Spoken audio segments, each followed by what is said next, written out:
చాలా సేపటి నుంచి మినిస్టర్ గారు వెయిట్ చేస్తున్నారన్న. కారులో ఉన్నారు.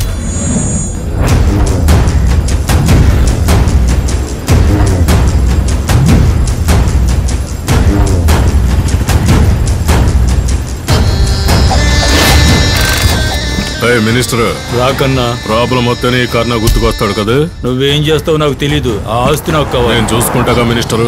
ఆస్తి నీదే. వస్తాను. మంచిది.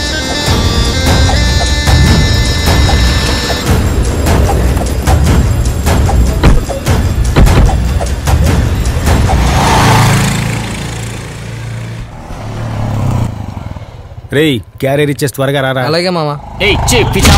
సార్ ఊరుకోండి సార్. మీ కేసు కావాల్సినప్పుడల్లా నన్ను లోపల వేసేస్తున్నారు, డబ్బులు తీసుకుంటున్నారు, కేసు వేసేస్తున్నారు. మీ గురించి సెపరేట్ గా జడ్జి చెప్తా. అవును, నీ మీద కేసు పెట్టడానికి గంజాయి ఆధారం ఉంది. నీ దగ్గర మేము లంచం తీసుకున్నట్టుగా ఏం ఆధారం ఉందా?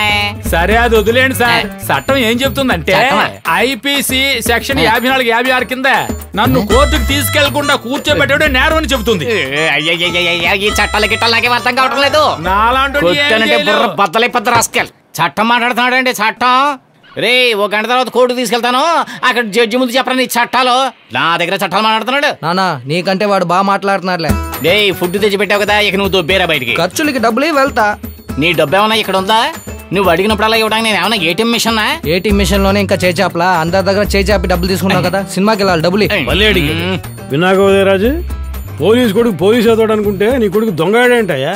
నీకు సపోర్ట్ చేయకుండా దొంగలు సపోర్ట్ చేసి ఇష్టం వచ్చి మాట్లాడుతున్నాడు. ఎందుకేనా ఆడపిల్లలు కనపనేది?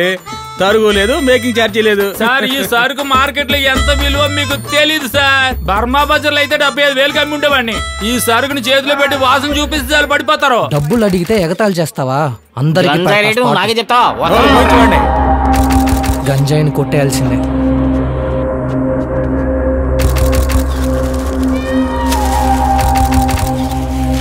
ఏంటి ఒక పేజీ కనపడలేదు? దానికి డబ్బులు తీసుకుంటాం కదా.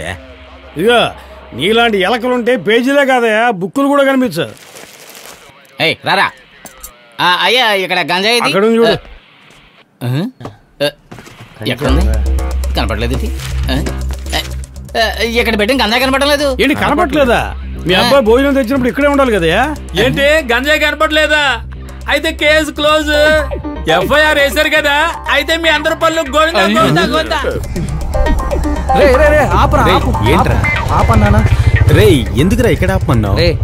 అదంతా నీకు అనవసరం. వెయిట్ చేస్తావా లేదా చెప్పు. రేయ్ నాకు అర్జెంట్ పని ఉంది. నీ పని అయ్యాక క్వార్టర్స్ వచ్చి డబ్బు అవబోతుంది. ఓ నెల సరుకు ఎంజాయ్మెంట్. పో పో. చూడు ఉదయరాజ్, నీ కొడుకే వచ్చాడు, ఖర్చుకు డబ్బులు అడిగాడు, నువ్వు ఇవ్వలేదు. నాకు ఆడి మీద డౌట్ గా ఉంది. ఆడే తీసి ఉంటాడు, ఫోన్ చేసి కనుకో. ఏంటయ్యా, నా కొడుకు దొంగ కాదు తెలుసుకోండి. చూడు, ఈ కొడుకు దొంగ నేను చెప్పానా? ఆడు గంజాయి తీసాడు లేదు కనుక్కోమన్నాను అంతే. పోలీసులు అంటే అందరి మీద డౌట్ పడాలి. ఫోన్ చేసి కనుకో.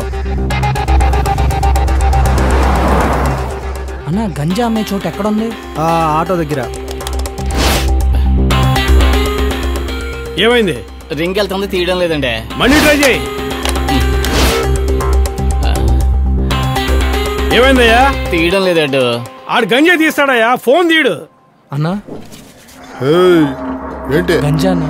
గంజానా ఏంటి? ఏరియా కొత్త? అది కాదు, పొగాకని చెప్పలేవా? నా దగ్గర ఉందన్నా. నీ దగ్గర ఉందా? చూపి. ఇది ఒరిజినల్ సరుకు అన్నా, అరకు నుంచి వచ్చింది. ఎంత? 40,000 అన్నా. 40 అంతా ఇవ్వలేను గానీ 20,000 ఇస్తాను. తీసుకెళ్తావా? సరే అన్న. ఇదిగో వెళ్ళు. ఏడయ్యా, మీ అబ్బాయి కూడా ఉంటాడు, అడుగు ఫోన్ చేయవా? నీతో పెద్ద హింసయ్యా.